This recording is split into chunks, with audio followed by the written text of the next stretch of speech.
Malarvadi arts club എന്ന ആദ്യ സിനിമയിലൂടെ ജീവിതം തന്നെ മാറിയ അഭിനേതാക്കളിൽ ഒരാളാണ് അജു വർഗീസ്.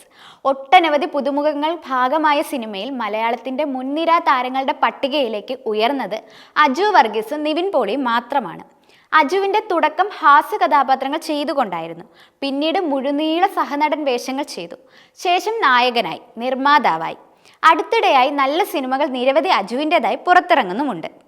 സോഷ്യൽ മീഡിയയിൽ സജീവമായ നടൻ്റെ ഒരു റീൽ വീഡിയോ അടുത്തിടെ വലിയ രീതിയിൽ ഒന്ന് വൈറലായിട്ടുണ്ടായിരുന്നു. മമ്മൂട്ടിയുടെ എക്കാലത്തെ മികച്ച ചിത്രങ്ങളിൽ ഒന്നിലെ ഒരു രംഗം ഫോൺ നോക്കി അതേപടി അനുകരിക്കാൻ ശ്രമിക്കുന്ന അജു വർഗീസാണ് വൈറൽ വീഡിയോയിൽ ഉള്ളത്. സിനിമയിൽ എത്തിയതിൻ്റെ 14 വർഷം പൂർത്തിയാക്കിയ അജുവിനെ ആശംസകൾ അറിയിച്ചുകൊണ്ട് അരുൺ ചന്തുവാണ് റീൽ വീഡിയോ പങ്കുവച്ചിരിക്കുന്നത്. മമ്മൂട്ടിയും ഐശ്വര്യ റായ് ബച്ചനും ജോഡികളായ കണ്ടുകൊണ്ടേൻ കണ്ടുകൊണ്ടേൻ എന്ന സിനിമയിലെ ക്ലൈമാക്സ് രംഗമാണ് അജു വർഗീസ് പുനരാവിഷ്കരിക്കാൻ ശ്രമിച്ചത്.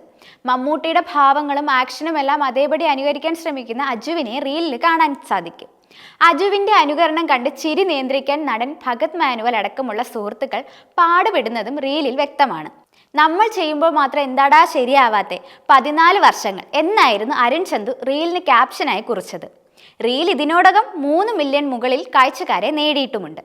നിരവധി രസകരമായ കമൻറ്റുകളും റീലിന് ലഭിച്ചിരുന്നു.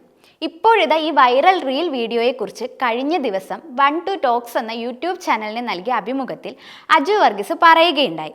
എന്നാൽ ആ അഭിമുഖം വൈറലായതോടെ അജുവിൻ്റെ അഭിമുഖം എടുത്ത അവതാരകൻ ഹൈദർ അലിക്ക് വൻ വിമർശനങ്ങളാണ് ലഭിക്കുന്നത്. ഒരാളെ ഗസ്റ്റായി വിളിച്ചു വരുത്തിയ അവതാരകൻ അപമാനിച്ചുവെന്നാണ് പ്രേക്ഷകരുടെ പ്രതികരണം. റീലുമായി ബന്ധപ്പെട്ടുള്ള അവതാരകന്റെ ചോദ്യം അപമാനിക്കുന്ന തരത്തിലായിരുന്നുവെന്നും പ്രേക്ഷകർ പറയുന്നു. പരിഹസിച്ചുള്ള ചോദ്യത്തിന് കുറുക്കിക്കൊള്ളുന്ന മറുപടി നൽകിയ അജുവിനെ പ്രശംസിച്ചും ആളുകൾ എത്തിയിട്ടുണ്ട്. മമ്മൂട്ടിയെ കളിയാക്കാൻ മാത്രം അജു വളർന്നോ, അജു വർഗീസ് അഹങ്കാരിയായി മാറിയോ എന്നൊക്കെ തോന്നിയെന്നാണ് അവതാരകൻ പറഞ്ഞത്.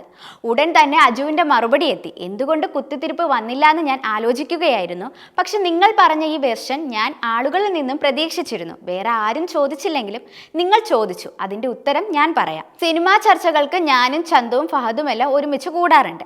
അങ്ങനെ കഴിഞ്ഞ വർഷം ഒന്ന് ഒത്തുകൂടി. മമ്മൂക്കയുടെ ഈ സീൻ എനിക്ക് ഭയങ്കര ഇഷ്ടമാണ്. ഫീൽ ചെയ്യുന്ന ഒരു റൊമാൻറ്റിക് പെർഫോമൻസ് ആണ് അദ്ദേഹം അതിൽ ചെയ്തിരുന്നത്. ഞങ്ങൾ സംസാരിക്കുന്നതിനിടയിൽ ഈ സീൻ ചെയ്യാൻ പറ്റുമോ എന്നൊരു ചലഞ്ച് വന്നു. അങ്ങനെ ഞാൻ ശ്രമിച്ചു. ആ ശ്രമമാണ് വീഡിയോയിൽ നിങ്ങൾ കണ്ടത്. അല്ലാതെ ഞാൻ മമ്മൂക്കയെ കളിയാക്കാൻ പോയതൊന്നുമല്ല. പക്ഷെ മനസ്സുകൊണ്ട് ചുമ്മാ ഞാൻ വിചാരിച്ചിരുന്നു എനിക്ക് ചിലപ്പോൾ പറ്റുമെന്ന്. പക്ഷെ തോറ്റുപോയി. ചന്തു അത് പോസ്റ്റ് ചെയ്യുമെന്ന് ഞാൻ വിചാരിച്ചതുമില്ല. ഭാഗ്യത്തിന് നിങ്ങളൊഴിച്ച് ബാക്കി എല്ലാവരും അതിനെ പോസിറ്റീവായി മാത്രമേ കണ്ടുള്ളൂവെന്നും പറയുന്നു. തനിക്കതിൽ ദേഷ്യമൊന്നുമില്ല. എല്ലാവർക്കും പച്ചയാണെന്ന് തോന്നിയത് നിങ്ങൾക്ക് മാത്രം ചുവപ്പാണെന്ന് തോന്നേണ്ട കാര്യമില്ല എന്നുമാണ് അജു വർഗീസ് പറയുന്നത്. കൂടാതെ കളിയാക്കിയതാണോ എന്ന് നിങ്ങൾ ചോദിച്ചതിനോട് എനിക്ക് പ്രശ്നമില്ല. പക്ഷെ നിങ്ങളുടെ കാഴ്ചപ്പാടിനോടും ചോദിച്ച ധ്വനിയോടും എനിക്ക് നല്ല വിയോജിപ്പുണ്ടെന്നും വേറൊരു മാനം അതിന് കൊടുക്കാൻ നിങ്ങൾ ശ്രമിച്ചു എന്നാണ് അവതാരകന് മറുപടിയായി അജു വർഗീസ് പറയുന്നത്.